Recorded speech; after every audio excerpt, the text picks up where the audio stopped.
Welcome to the Advisor Marketing Mastery Podcast with Mark E. Gaffney. This podcast is your front row seat to the proven frameworks, strategies, and the insights that have propelled thousands of financial professionals to the top of their field since 2003. The show starts right now. Welcome to Ask the Marketing Mastery Coach, the Q&A segment where elite financial advisors like you send in your most pressing questions, and I give you direct, actionable answers to help you market smarter, grow faster, and break through your next ceiling. If you're ready to get clarity, crush confusion, and convert more, let's jump in right now. First question is from John in Syracuse, and John writes, Mark, I'm debating whether to switch from the mailhouse I've used for years to a digital marketing agency that's offering much lower rates. Is it worth making the switch, or am I risking results just to save money? John, I love this question. Let's unpack this right now, because cheaper does not always mean better. And when it comes to seminar marketing, the stakes are high. So let's look at the data, because the data is overwhelmingly conclusive here. The thing with digital marketing, John, is it's not targeted, it's blanketed. So what's going to happen at the end of the day? Targeted marketing is going to get me very specifically into the exact households I want. For example, I want households that have at least $500,000 of investable income, if that's what you're going for. I want a certain age range. I want them to be able to own their home, etc. I have all these filters. Now, with targeted direct mail, I know that I'm going to get into those homes. With digital, it's sort of a blanketed, so I'm going to have a mix of people all over. But here's the key point. Number one, in digital marketing to seminars, there is a 50% fall off of RSVP to attendance. 50, that is conclusive data. With targeted direct mail, it's 20. So I've got to weigh it out here. And this is really easy math at the end of the day, John. 20% fall off, 50% fall off, very targeted. The people that are coming out, not so targeted. So for me, it's always about targeted direct mail. I call it Operation Mailbox Domination. When I'm able to absolutely establish these are the homes that I want to go in, I know that I could put targeted direct mail in their mailbox. So for me, I like to use digital as a bolt-on if the targeted direct mail did not work the way I wanted to. All right, next question from Sharon in Portland, Minnesota. She writes, Mark, I want to start using webinars, love it, as part of my marketing mix. And I'm thinking about breaking up my live seminar content into smaller pieces. Is that a smart strategy, or should I be thinking differently? Oh, Sharon, I love this. It's a totally smart move, especially in the beginning when you're learning everything. But the way you structure your webinar content can make or break your results. Let me give you some best practices here. In the beginning, I always say, if you don't know how to do webinars, it is a totally different set of best practices. Now, what I love here is that you're currently doing seminars now. That transition from live in a room, one-to-many, to now the small screen is a very natural transition, but we kind of make everything micro here. So to start out with the slides that you're very comfortable with, that you're intimate with, that you know how to present with, that's the best way to get started. Now listen, I would never, out of the gate for my first 5, call it 10 webinars, spend money to go to the general public. The rule of thumb for me with my clients is let's do 10 webinars to the database so we can truly become proficient, dare I say, masterful in this medium before we start investing money in the marketplace, okay? So love it, love what you're doing. I think it's a strong way to get started. All right, next question from David in Houston. David writes, Mark, I built a huge database of over 1,200 clients and prospects. Congrats to you, that's awesome. But I barely market to them. Oh boy. Most of my business comes from new leads. I know I'm leaving money on the table. Where do I start? David, you're sitting on a total gold mine, and tapping into it might be the easiest way to grow. Here's how to start the database marketing right away. Okay, so right off the bat, when I sit with a client, I break database marketing into 5 pieces. I'm going to break them down for you right now, and I'll talk about them individually. Number one is I must have a formal referral strategy, okay? Yes, if you do a good job, you're getting organic referrals. No business that's, if they're not worth their weight in salt, they're not getting anything. If you're doing a good job, you're getting referrals organically. But here's the key. We have to teach our clients how to become ambassadors for our company. To think that they're just going to do it on their own is wrong. So we teach our clients how to do that. So one of the 5 is always going to be starting a formal referral strategy. And if they have one, we're going to tighten that up. Tighten it up with what they're saying, with their client events, okay, with a deliverable that goes out. So we are maximizing our ability to take in new referrals. Number 2 for us is annual review. So I always ask, do you have a robust annual review strategy? Then we're going to break that down. Are you more of a historian? Are you more proactive thinking down the road? And then take a look at how you're being alerted in your CRM and how we can make this process more efficient of when annual reviews come up, we're getting the word out to them and getting them in our office. Number 3, dollars between reviews. Okay, John and Mary came in 3 months ago for their annual review. But guess what? Great Aunt Tilly just passed away. God bless her soul. Left them $300,000. Here's what I ask. Who's the first phone call they're going to make when they get that check? Are they going to the Maserati dealership? Are they going to the boat dealership? God forbid they get an invitation in the mail from ABC Financial to go to the local Ruth's Chris. We don't want that to happen. So this is a simple process of making sure that we have adequate touch points on our database through the year. So top of mind awareness of you and your company and your brand are with them. So when they receive that check, you're the place they go. And the last 2 are about prospects. Prospect nurturing. Let me tell you what we call a prospect here. You sat across from them in the conference room and they said, I want this. However, I'm not retiring for a year. My wife's not retiring for 8 months. Our money's tied up for 12 or 13 months. I ask advisors point blank, what are you doing to keep that hot prospect who said, yes, I want this, warm for the next 8, 9, 10, 12 months? And here's usually what I hear. We'll reach out to them in 6 months and start the process. I'm like, 6 months? In 3 months, they don't remember your name. They don't remember what you talked about. You have to have a system in particular for prospect nurturing that if I've got someone hot and they've essentially said yes, we've got to keep them at least lukewarm for that period of time. And then the last piece is lead management. By virtue of doing marketing, we create leads. We're not going to get a lot of these, okay? But I will tell you, a minimal drip program and 1, 2, 3, 4 of those pop during the course of a 12-month period or a year, that paid for it and then some. Today's episode is being brought to you by MEG, where marketing mastery meets elite advisor success. Since 2013, we've helped thousands of financial advisors break through the plateaus and hit their biggest production and revenue goals with precision target marketing, high converting advertising, and expert consulting. Whether you're running seminars, hosting webinars, looking to dominate on TV or radio, or just want your marketing to finally get dialed in, at MEG, we do it all. We're a full-service agency built specifically for financial advisors who are ready to stop dabbling in marketing and start dominating with it. Here's the part you don't want to miss. I'm inviting you to book a 15-minute intro Zoom with me. Me personally. It's one-on-one, just you and me.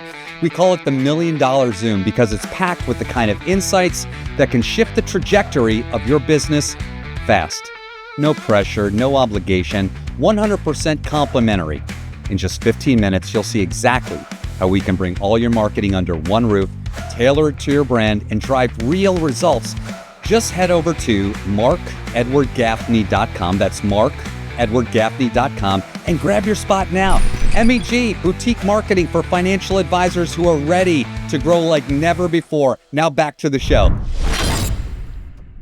All right, next question is from Julio in Phoenix, Arizona. Mark, I've been running 30 plus dinner seminars a year. First of all, congratulations on that. I love that. In Phoenix, gosh, I love Phoenix, for 6 years. But lately my attendance is dropping and fast. Oh boy.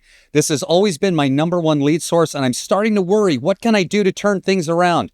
All right, Julio, this is a red flag, but it's not a deal breaker. Let's talk about what we could be doing or what is possibly causing that dip and what you can do right now to bounce back. Now, there's a number of pieces. First of all, I've not seen what you're doing, so it's kind of difficult for me to speculate, but I'll throw out a couple solutions to you.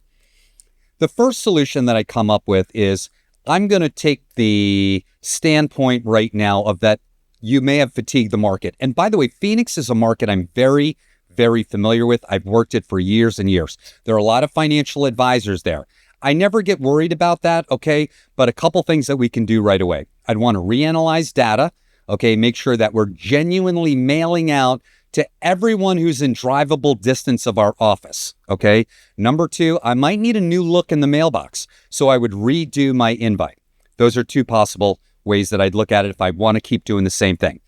What I would strongly consider for you is getting a different type of seminar, okay? A college class, an educational seminar. Listen, the data is overwhelmingly in favor of doing those in conjunction with dinner seminars. And listen, when I put together people that are going to attend a dinner seminar and people that are going to attend a college class, there's very little bleed over. In other words, it's a whole new group of people that haven't seen you before. So this could also alleviate the fatigue. Now, the last one I'm going to talk about is something that I've worked with recently and I'm really, really happy about.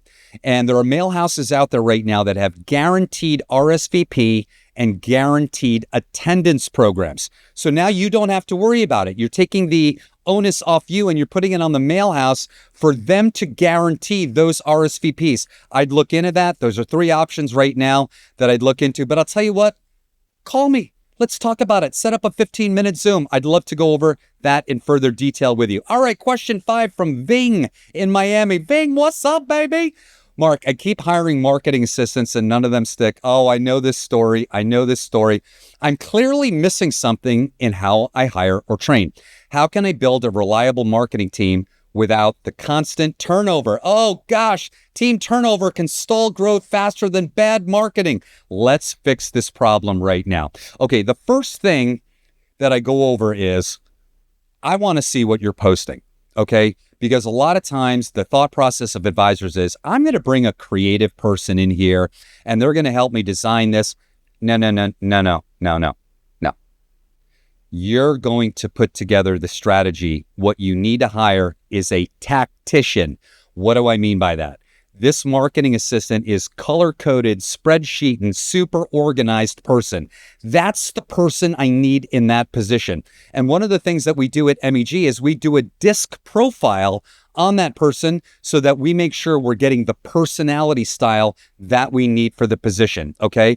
Chances are with you and your BD, RAA, your FMO, you can build the strategy, okay? Let's not bring someone in to do strategy. Again, I want boots on the ground tactician in that spot. Once you train them in that area, yes, now I can bring them into the whole world of helping with strategy till they can get on their own. All right, next question from Kevin in Omaha, Nebraska. What's up, Kevin?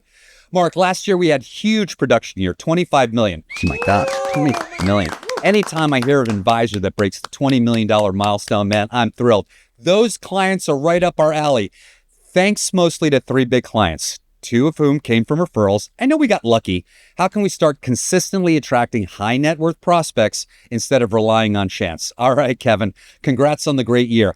But you're right, luck isn't a strategy. Let's dig into how to create predictable high net worth lead flow. All right, couple things in here that I want to talk about. I love when I hear that we got big referrals. So there's 2 areas that actually 2.5 areas, and I'll talk about that right now, where I can legitimately have an expectation of bringing in a high net worth individual or a high net worth couple. One is referrals. Okay, so I'm going to break my referrals out in my CRM as follows: A+, A, B, and C. Now, those that I want to copy, mimic, clone are the A+s. And those A+s, usually a part of that is they've got a decent amount of money with your firm. And what's the saying? Birds of a feather flock together. So I would have an A+ strategy so that I can clone those folks and get those big people in. Not going to be an accident. The second piece of this is every year without fail, gosh, I'd say every month, maybe even every week, I talk to one of our clients and they say, at our seminar, we had a $5 million client. I just had one college class. They told me, hey, we just brought in, check it out, $20 million client. Listen to me, that does not happen all the time. That cannot be the expectation. But when you do these over and over and over and over again, and you get that momentum, listen, big folks are going to come from that. Now, the 2.5 piece that I talked about is I love targeted direct mail that goes directly to an office appointment. It's not going to a seminar. So I can mail homes that have $1 million of assets and up and invite them to come directly to the office. This group of people is very different than seminar. This group of people, not part of your database to get a referral from. It's their own piece. So we talk about that and probably a half a dozen other strategies on how you can get these high net worth people in. Hey, love that question. Thanks so much. Hey, got a question you'd like to feature on the show? Send it on in to info@markedwardgaffney.com or DM us on LinkedIn. And remember, you're just one smart strategy away from your next big breakthrough. This episode was powered by MEG. When you're ready to scale with confidence, we're here to help you dominate your market. Until next time, keep mastering your message. Welcome to Marketing Masters University, where elite financial advisors go to sharpen their edge. This is your weekly dose of data-driven strategy, cutting-edge tactics, and marketing that actually moves the needle. If you're ready to attract, engage, and grow like never before, class is in session. All right, today I'm going to be talking about game day. What do I mean by game day? When you do your seminars, we break the seminar consult into 3 pieces: pre-game, game day, post-game. Pre-game is all about filling your chairs with as many qualified prospects as possible. Game day, what we're talking about today, is making sure that we maximize the appointments we get from the households that are present, and then the last piece is post-game. If they sign up, they need to show up. But listen, game day is where we make our money. Baby, we drive for show and we putt for dough. So today I'm going to be talking about things that we can do to ensure that we get an appointment at the end of the night. All right, I'm going to get started right now. And just quickly, why do we do seminars and events in the first place? And for some of you listening where, man, I want to dabble in this or I haven't done it in a while, let me just say this to you. Seminars have never been hotter than they are right now nationwide. All of my big clients, bar none, in some way, shape, or form have live events as part of their overall marketing. And the number one reason we do this is simple. And the data is indisputable. They are the number one way financial advisors create production and revenue with their general public marketing. Yes, some advisors from their database, clients and prospects, that's their number one, but I'm putting database aside for a moment. If I'm going to the general public, nothing tops seminars. That's number one. Number two, they can be profitable in 90 to 120 days when done correctly. And then really lastly for me is that there's no faster way to build a pipeline of qualified clients than to do seminars. Okay, so I'm just going to get into my experience with seminars through the years. I did my first ones back in 2008. So that's a lot of years now, okay? We know what year it is that I've been doing seminars with financial advisors. I've done thousands of them. I personally audited over 500 seminars. Either I had the video or I was there in the restaurant or venue auditing the seminar. So I have a ton of experience here. I want to share with you data-driven best practices. So that's what we're going to be talking about today. So number one for me is I want to disrupt the space, okay? Chances are everyone in that room, particularly if they're 55 or over, they've been to a seminar before. And I got to tell you, so many of them that I've seen, I call them the rubber chicken PowerPoint, right? The advisors like this. I mean, can you imagine seeing this all night? They have their back to you, they've got their clicker, and they're reading off the screen. It's a terrible crutch. The people in the audience are saying, good God in heaven, when is my steak or chicken coming out? They've already lost everyone. So we go over all those things that you need to do to present correctly. And for me, it's not really a workshop. And in fact, for me, that term is more like workshop. Workshop. Right? This is an event, okay? If Dave Ramsey came to town, if Susie Orman came to town, if Warren Buffett came to town, these financial celebrities, would they have a workshop? No, it would be an event. The music would be up. The energy would be great. The materials would be phenomenal. The speakers would be great. The intros would be great. All of this comes together and you can do this. You can create an event. Now, here's the last piece of this when I talk about creating an event.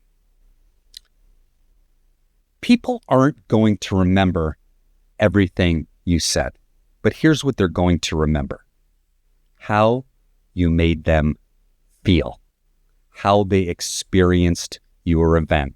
If you can create a dramatic, wonderful, different, fantastic experience for them, they will sign up for an appointment and come out and see you. Okay, the first thing that I like to talk about is a stage for a rock star. We're big believers in using trade show banners in there, having logo tablecloth, all of the beautiful things, table pieces. We want this to be beautiful and elegant. You are a financial advisor. Think elegant when I put this together. Too many times I go out there and it's very pedestrian. I could tell right when I walk in. So we want to make sure that you're doing everything properly. Another thing that we love to have is video. So there's two types of videos that we like to have in our seminars. Number one is a loop video. What is a loop video, Mark? That is for the 30 minutes or so that people are coming in and sitting down, we've got something on the screen that's playing rather than a static slide. Now, in that loop video, which by the way, we don't play any sound, we're going to use the sound that's either piped in from the restaurant or the music that you bring. That's going to have appearances on TV. It's going to have client events. It's going to be you interacting with your family, your coworkers, your clients. So people get to see you before you come out. And by the way, one of the biggest things for me in game day is all of the things that take place prior to you saying word one. How did we position the advisor? Are you special, unique, wonderful, different? Are you in fact an authority? Are you a celebrity? Are you an expert? I have to make sure that I get all of these things pinned down before you say word one. Because you know what? You're special. Gosh darn it, man. You're the best thing since sliced bread. Everything in that event needs to speak to that before you start speaking. So the next thing I have, oh gosh, I've seen advisors make this mistake so many times that they don't have a proper introduction. The introduction sets the tone for the evening, right? Do you think Warren Buffett would come out and just go, all right, everyone, quiet down now. We're going to get started. We're going to talk about investing in the market. Of course not. Somebody would come out, do a rock star bio on Warren Buffett, talk about all these pieces and that. They would do some housekeeping items. And at the end, this is the write down moment. At the end, they're going to say, ladies and gentlemen, put your hands together for TV superstar, multi-best time book, this, that, and the other thing. And then here's the key part. You start clapping in the intro, and you know what happens? Everyone in the room now is clapping. And then you know what happens? You come from the back of the room to the front of the room, or from the side of the room to the front of the room, to a whole room of clapping people, folks. That's how you start an event. Remember all those things that have to happen before you say word one? Now we've set the stage for you to command the evening. Okay, so now that we're up on stage, there are 4 pieces of a great presentation as taught by the greatest of all, Tony Robbins. And whether you're a fan of Tony or not, it doesn't matter. But he breaks it down very, very simply. And that is 4 great pieces. Number 1, you need to create and establish trust. That is fully 35% of your presentation. 35%. That means in a 1-hour presentation, 20 minutes of that is creating rapport and establishing trust. Why? Because people do business with people they like. People don't care how much you know till they know how much you care. So I talk about telling story, right? Get your company story together. Get your personal story together. And that story, I'm going to actually talk about it here in a little minute, is comprised of 3 different pieces. Number 2 is your content. Are you ready for this? 10%. I know I have advisors, their brain implodes. That would mean in a 60-minute presentation, only 10 minutes of that is going to be dedicated, or actually 6 minutes of that is going to be dedicated to your content. Clearly, we're going to do a little more than that. But here's the point. Too many advisors try to overwhelm the audience with how smart they are and all the great things that they can do. And I would tell you that's not nearly as important as creating rapport and establishing trust. Now, number 3 is overcoming objections. That's going to be 25% of your presentation, because I always like to say this. What is the conversation that John and Mary are having in their car before they come in? Here it is. Whatever that dude or that lady's selling, we ain't buying. We're going to take it all home. We're going to make our decision. Don't you dare check yes. Don't you dare on that response sheet say anything. We're going to think about it first. So those handcuffs have to be taken off. So we're going to show you how to take those handcuffs off so that they are receptive to coming in and seeing you. And the last piece here is a strong and persuasive closing. Oh gosh, how many times have I seen the advisors like, well, okay, now fill out the response sheet. Dinner's coming out shortly. Thanks for being here. And they leave and there's some clapping. And I thought, oh my goodness, man, you didn't bring this bad boy home and make the point of how great and wonderful with a proprietary branded irresistible offer. So people are like, oh my gosh, I have to see this person. I have to get in there. We will teach you how to do this. So I want to talk about the power of story for a moment, because the longer I do this business, the more I realize that those advisors that tell their story well, they bring the house down. Okay? They get people. I'm telling you right now, I've seen some advisors tell their story in the beginning before they've said word one about retirement planning. And I'm telling you right now, they could say, all right, take out the response sheet and check yes if you want to see me. And people would check yes. They've not said anything about retirement planning or financial planning. Learn to tell your story. 3 parts to your story. Number 1, how did you get into the business?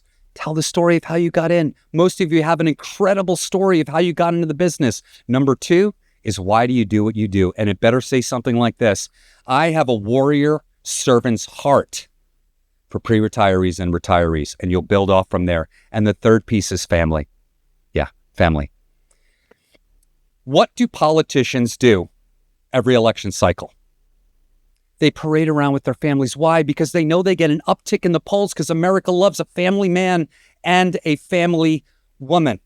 Okay? But you're not going to just say my wife and kids. You're going to say, this is my wife, Jane. This is my oldest daughter, Susan. This is my oldest son, Frank. And that's my youngest son, Pete. And then you're going to talk a little bit about them. You're going to have pictures behind you on the screen. And I'm telling you what you're going to see? Because I do seminars myself. Okay. And I've got my family back there. And I tell you, this is why my feet hit the ground every day. And I talk about my kiddos, right? Here's what I see in the audience, particularly from the ladies. Ready? This is what I see. They're so engaged. You know why they're engaged? It's not about my family. They're thinking about their family, and it feels good, right? Because, okay, maybe we got some quirks in our family, but for the most part, we feel good and loving. If you do those things right, how you got in the business, why you do what you do, and family, they're yours. You have earned the right. You have earned the right to talk about all the things that you do at your wonderful financial advisory firm. Hey, quick break from the show here to tell you about something that could seriously change the game for your business. Today's episode is being brought to you by MEG. Since 2013, we've helped thousands of financial advisors hit new production levels, bring in more qualified leads, and finally take control of their marketing. Whether it's seminars, webinars, TV, radio, referral systems, database marketing, you name it, we do it all under one roof, and we do it well. Now, here's the part I don't want you to miss. If you've ever felt like your marketing is scattered, right? Scattered a little bit, or you just know you could be doing more, but just don't know where to start, folks, let's talk. I'm offering a 15-minute Zoom call with me personally, one-on-one, you and me, not my team, you and me. And by the way, anyone else in your office, we're more the merrier. We call it $1 million Zoom because that's the level of ideas and clarity people walk away with. There's no pressure, no hard pitch, and absolutely no cost. Just real, practical value packed into, yes, 15 minutes. So if you're even thinking about leveling up your marketing, go to markedwardgaffney.com right now. That's markedwardgaffney.com right now. Pick a time that works for you and let's chat. It might just be the most profitable 15 minutes you spend this year. MEG, boutique marketing for financial advisors who are ready to grow like never before. All right, back to the show. So with all of the advisors we work with, it all starts with the slide deck, the PowerPoint. We build everything outside of that. So the first thing that we do is we redo what you're doing. And a lot of times it is cutting slides that are not helping your cause, shortening it up, and adding other slides in that we know are successful with other advisors. In fact, we've created an outline. If you contact me, set up that 15-minute call, we'll give you our MEG Super Success outline of how to create your own amazing slide deck. It's really simple. It's all on the outline for you. Okay, the next piece that I want to talk about here is the power of having a workbook. Why? Some of the best that I've ever seen present, they make you write down things during the course of the seminar. Why? think about this for a minute. The dynamic in the room is teacher, student. When you took classes back when you went to school, you took down notes. That's how you learned. So what we tell our advisors, we make a very simple workbook, and during the course of your presentation, you're going to say, write this down. And, you have 4 or 5 content pillars. Those are going to be, I'll just take the common ones here. Income for life, reducing taxes, reducing fees, Social Security, estate planning. You're going to make sure that you have 2 or 3 things that you want everyone in the room to write down so they take that home with them. So now it has a few different purposes. 1, it keeps everyone engaged at the seminar with you. Their mind's not floating in outer space. Number 2, John and Mary can now take that home and have dinner tomorrow night and talk about the things that they need to make better. And number 3, and this is the part you're going to love, they're going to bring it into the office circled and say, this is what I want. That thing you talked about, that's what we want to have. So simple workbook, does not need to be elaborate. Such an important part of getting the appointment. Okay, this is a little bit more advanced than I'm going to talk about right now, and it's not a tier 1 item, but for my more advanced seminar producers, I want to talk about creating a proprietary, branded, irresistible offer. What are you offering everyone there that it's absolutely no brainer for them to come into the office and see you? Now, listen, too often, advisors, and I'm going to go off on a tangent here for a moment, then I'm going to bring it back. Too often, advisors are overly concerned about selling themselves, selling their products or services, selling their company. And I learned this from a huge advisor in Nashville that I worked with for years. The thing that we're selling at this is a block of time. When you start selling a block of time and the value of that block of time, it will be a game changer for getting appointments at your seminar, okay? A block of time. I'm not selling the greatest portfolio ever and this and that in 30 years. I'm telling you that a 45-minute appointment with me could be the difference between a failed retirement and a good retirement. It could be the difference between a good retirement and a great retirement. And for some of you in this room, it could be the difference between a great retirement and an absolutely stellar retirement. You see what I did there? That's his verbiage almost to the T. I'm selling the value of a block of time. And then inside that block of time, what are all the amazing things that you're going to get when you come into the office, right? You run all these reports. Let's talk about all those different reports that you run. We're going to do this report and that report. We're going to run this. We're going to analyze that. We're going to do this, rather than you come in, bring all your stuff, and we'll take a look at it. No. Get into all the great value that happens when you go through your sales process. Okay, the next thing that I want to talk about, and arguably the most important piece, and I spent a lot of time on this, but I'm not going to be able to spend a lot of time on it now, is your response sheet. Okay? Folks, write this down. This is the small hinge that swings the big door. It must be positioned in such a manner throughout your presentation, okay, to help you garner the appointment. So what we like to do is, first of all, you can see a copy of one right here. We like a full color one, okay? It's got all the necessary pertinent details that we need to get from a prospective client. It's on a thicker cardstock. But the key piece that I want to talk about, and I'm going to go back to my seminar outline for a moment, is this. Let's say I just finished up my section on income for life. I stopped the seminar, okay? I'm only like 15, 18 minutes in. And I say, okay, everyone, grab your response sheet. Key verbiage here. When you come into the office, okay, we're going to be looking at this response sheet. So go ahead and check 1, 2, 3, 4 of these boxes that have to do with income for life. And it could be, hey, are we principal protected? Are we this? Are we that? I'll take the time to go through each one. Ask them if it's a box worth checking. Why am I doing this? 2 reasons. 1, I'm giving them a little break between the pounding of information I just gave them about income for life, so they have a chance to absorb it, recap in there what's going to be right for them. So now I'm going to do this after each content pillar.